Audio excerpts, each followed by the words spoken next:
tayong hinahangad sa ating buhay. Isa na dito ay ang kaligayahan. Yung iba, natatagpuan nila ito sa mga material na bagay. Yung iba, sa panalangin, sa debosyon. Ngunit, iisa lang talaga ang pwedeng magbigay sa atin ng tunay na kaligayahan. At ito ay ang pagtahak sa buhay paglilingkod. Paglilingkod sa Diyos at sa bayan.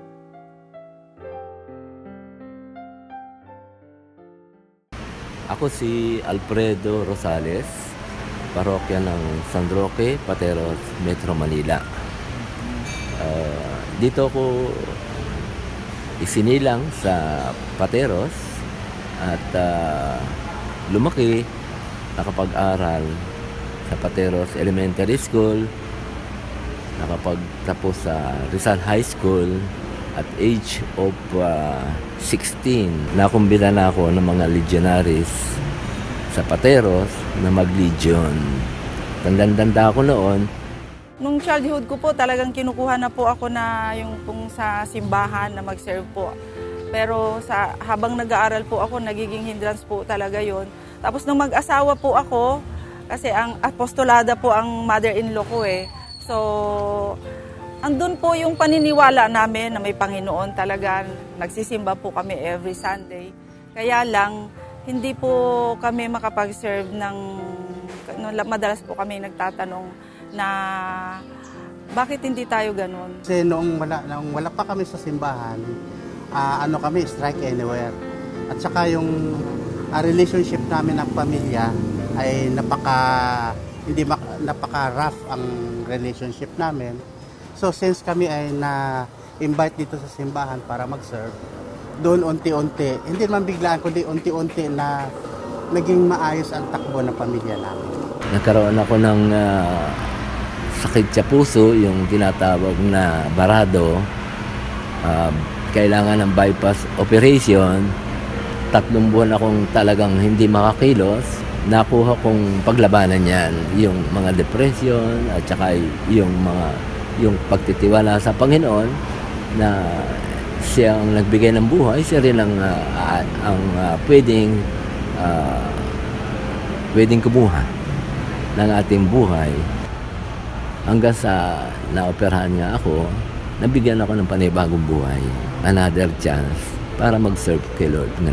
Bilang isang SSDM coordinator, dito ko natutunan ano ba kahalaga ang paglilingkod sa Panginoon at pagiging mababang loob, pagbaba sa kapwa. Kasi sa pagbaba sa kapwa, kailangan meron tayong mababang loob na para maabot natin ang kanilang pamumuhay. Bilang SSDM coordinator, naibaba ko sila sa pamamagitan at sa tulong ng Diyos at sa tulong ng aking mga kasamahan sa SSDM, nagkakaroon kami ng medical mission, feeding program. Mas mahalaga ang feeding program dahil yung mahihirap na ating kababayan, hindi naaabot yung tungkol sa simbahan. Kaya sa pamamagitan ng SSDM, naiibaba natin sa kanila ang pagiging simbahan at nahihikayat natin sila para maglingkod din na katulad namin na nagsisilbi sa simbahan. Napakalaking tulong po yung na nasa Panginoon po tayo nagsiserve kasi kung mayroon po tayong mga problema, ang bilis po mahanapan ng solusyon kung nandito tayo sa Panginoon. Sa pamayanan po kasi namin, doon po na kumpleto namin yung Westimpla, worship, education, service, family and life. Kaya bawat pamayanan ay kumpleto na rin po sila. Kaya ang worship ministry dito, mayroon siyang member na sa 11 pamayanan. They are planning for livelihood. Nagpa-plan na rin po sila ng ano ba yung tawag nun? Para sa mga migrant workers na parang tulong, yun po yung mga ano nila. So actually just last Saturday kasi nag-planning na ang buong BEC and PPC, yung mga ministries po, pinagsama na po, parang may integration na po para yung programs nila iisa na lang po yung gagawin po. Napakagaan dalhin ang buhay pagka nag-serve tayo sa Panginoon. Makikita po natin na akala ng mga kababayan natin wala kaming problema. Pero hindi nila alam, mas malaki pa ang problema namin kaysa sa kanila. Kaya lang po, may kasama po kaming nagbubuhat sa aming problema. Nang dumating yung iba't ibang pare, nabuksan yung BEC, yung MSK na tinatawag, na siyang naging gabi namin sa pagbubuo ng munting sambayan ng Kristiyano. So, sa madaling salita, through our effort, nakasama na namin dyan yung mga iba't ibang mga legionary na kung saan pumupunta kami sa bawat purok para magtatag ng mga munting sambayan ng Kristiyano. So ito yung naging daan para magkaroon ng maraming chapel sa bawat lugar. Naging kawan ko po sa lugar namin sa Holy Family, naging pong aktibo ang mga kapitbahayan namin.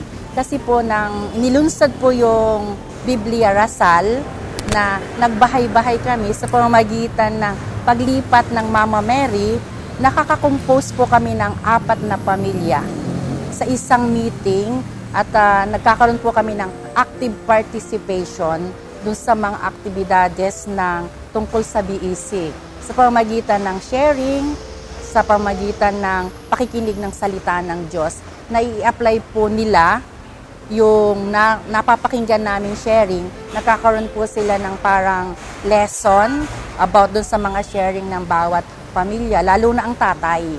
Kasi yung tatay, ang ginagawa namin, siya yung mismong nagbabasa ng gospel para maintindihan nila na ang pamilya o ang tatay ay head of the family. Lahat naman po tayo makasalanan yun, di po ba? So, ang sinasabi ko po sa kanila, lalo na po pag naghihikayat kami na, hindi ako bagay dyan. Minsan po nag-ano ako na, sali ka sa amin, may mas ganun. Hindi, baka ako umusok dyan. Mga ganun po ng karanawan po na ano. Ang isinasagot ko po sa kanila, ang Panginoong Jesucristo o ang Diyos Ama, ipinadala niya yung anak niya dito sa atin para sa salvation natin. Hindi dahil sa mga santo o mga walang kasalanan o mabuting tao, dahil nga sa ating mga makakasalanan na i-convert tayo. Now, paano tayo ma-convert na tinatawag na tayo, ayaw pa nating lumapit? So, napakalaking bagay po talaga yung pamilya. Doon po mag-i-start talaga. Kasi kung ang pamilya po talagang ang center ng kanilang buhay, ang Panginoon, gaano man po kasama sa labas. Hindi po basta-basta yan Hindi po yan basta-basta mahahawa ng kung ano. Para po yung vitamin na pinakikita sa TV na hindi basta-basta magkakasakit yan kapag talagang ang nutrients sa katawan naibigay ng magulang. Ganon din po yung ating spiritual life. Kahit man po sa mga servant po ng simbahan, kahit man po i-receive po tayo, lay minister man o anong mga organisasyon na sa simbahan, kailangan po tayong maki-isa sa BEC dahil kahit ano man pong natin sa BEC pa rin po tayo kailangang sumali.